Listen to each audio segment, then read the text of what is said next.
Hi friends, welcome to నా social class. Friends, ఇప్పుడు globalisation and the Indian ఎకానమీలో remaining short questions అనేవి ఒకసారి చూద్దాం. ఆల్రెడీ ప్రీవియస్ వీడియోలో 1 to 10 చేసాం. ఇప్పుడు రిమైనింగ్ క్వశ్చన్స్ అప్ టు 16 వరకు చూద్దాం. So what is the capacity of Cargill Foods in product of edible oil? ఈ కార్గిల్ ఫుడ్స్ మీద క్వశ్చన్ లేకుండా మనకి ప్రీవియస్ పేపర్స్ చూసినట్టయితే లేదు. So what is the capacity of Cargill Foods in product of edible oil? Cargill Foods producers 5 million pouches of oil daily. ఇక్కడ pouches అంటే ఏంటంటే బ్యాగ్స్ అనమాట. సో 5 million pouches ఆఫ్ ఆయిల్ని డైలీ ప్రొడ్యూస్ చేస్తుంది ఈ కార్గిల్ ఫుడ్స్ అనేది. Next, name the company that produces cars in India. కార్స్ని ఉత్పత్తి చేసినటువంటి కంపెనీ పేరేంటి భారతదేశంలో అంటే Ford Motors company. Ford Motors company వాళ్ళు కార్స్ని ప్రొడ్యూస్ చేయడం అనేది జరుగుతుంది.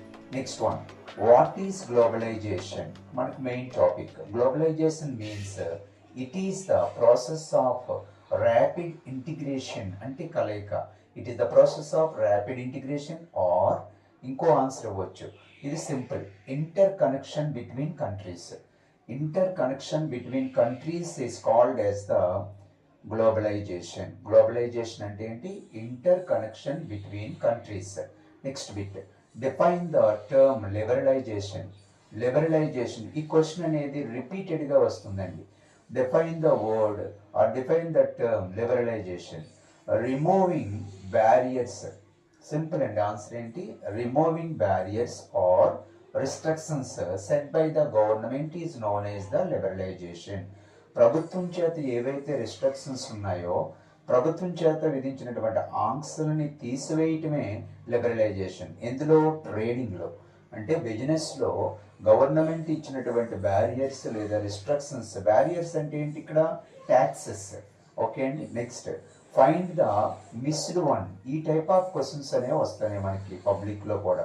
ఇక్కడ find the missed one. Restrictions on imports, దీన్ని ఏమన్నామండి? ట్రేడ్ బ్యారియర్స్ అని చెప్పి పిలిచాం. రెస్ట్రిక్షన్స్ ఆన్ ఇంపోర్ట్స్ అనేది ఇచ్చేసాడు ఆన్సర్, ట్రేడ్ బ్యారియర్ అని. తర్వాత మనం లేట్ ఫైండ్ అవుట్ చేయమంటే సెల్ సెంటర్. సెల్ సెంటర్ అనేది దేనికి సంబంధించి? Customer care. కస్టమర్ కేర్కి సంబంధించింది ఏంటండి? Cell centre. And next one, Rainbox అనే కంపెనీ అనేది ఫార్మాస్యూటికల్స్ అంటే మెడిసిన్స్ తయారు చేసేది. మరి ఇన్ఫోసిస్ ఏంటి? సో ఇన్ఫోసిస్ ఏంటి సార్ అంటే ఇన్ఫర్మేషన్ టెక్నాలజీ, అంటే కంప్యూటర్స్ అవ్వచ్చు, ల్యాప్టాప్స్, ఇలాంటివన్నీ కూడా. ఓకే, ఇన్ఫర్మేషన్ టెక్నాలజీకి సంబంధించిన company, MNC company Infosys. Next, Kargil foods. Kargil అనేది ఫుడ్స్ని ప్రొడ్యూస్ చేస్తుంది, ఇది ఒక కంపెనీ. అయితే మహీంద్రా అండ్ మహీంద్రా అనేది దేనికి సంబంధించింది అని అది అడిగాడు. సో మహీంద్రా అండ్ మహీంద్రా అనే కంపెనీ ఆటోమొబైల్స్ అంటే వెహికల్ స్పేర్ పార్ట్స్ ఇవన్నీ కూడా తయారు చేసే company Mahindra and Mahindra. Next last question అండి ఇందులో, what is foreign investment? The foreign investments means investment made by MNCs, multinational corporations వాళ్ళు పెట్టిన పెట్టుబడిని ఫారిన్ ఇన్వెస్ట్మెంట్ అని చెప్పి పిలుస్తారండి.